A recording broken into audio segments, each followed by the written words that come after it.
Number 9, Vowel Vibrancy. The finer things in life are your great joy. What you do not create yourself, you can enjoy in others. Your vision of the world and all that life holds is one of immense beauty, almost saintly in its concept.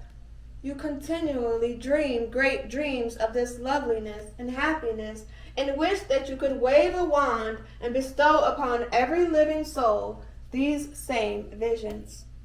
When the boisterous aura surrounding your life is torn and the ugly and miserable aspects of true life are revealed, you are repulsed to the point of pain. You desire only beauty and perfection, and this deviation from your dream is incomprehensible.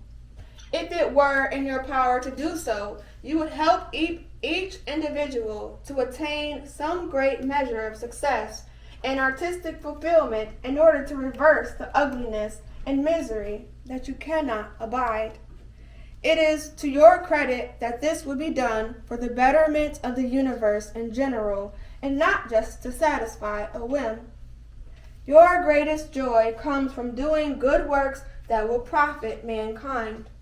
Material rewards or possessions are not all that important, and you will be much happier with spiritual rewards. Knowledge of metaphysics or psychic phenomenon are to you what jewels would be to others. Aesthetic thoughts and ideas give you wonderful inspiration, which you generally manifest in an artistic way. You would enjoy using this artistic sense in whatever form it is presented, to paint over the drabness of the world and convert it to shiny brightness. This could be in a physical sense or a spiritual one. Always congenial and sociable, there are times when you can be dazzling if the company is right.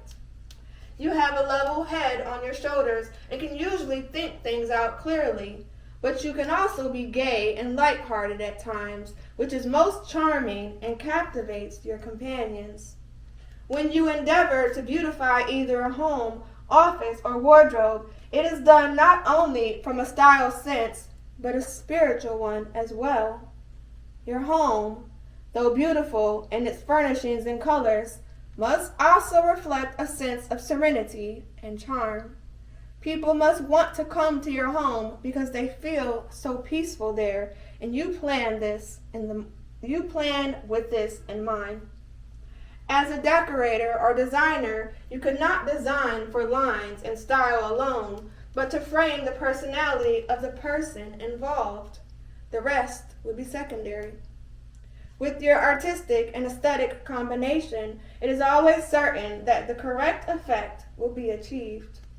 Negatively, you could be cynical and cowardly. Your unusual aesthetic manifestations will be replaced by vulgarity and shriek with disharmony. You would lose your drive and become slow and snail-like in manner. Avoid these traits by developing only the positive side of your beautiful nature.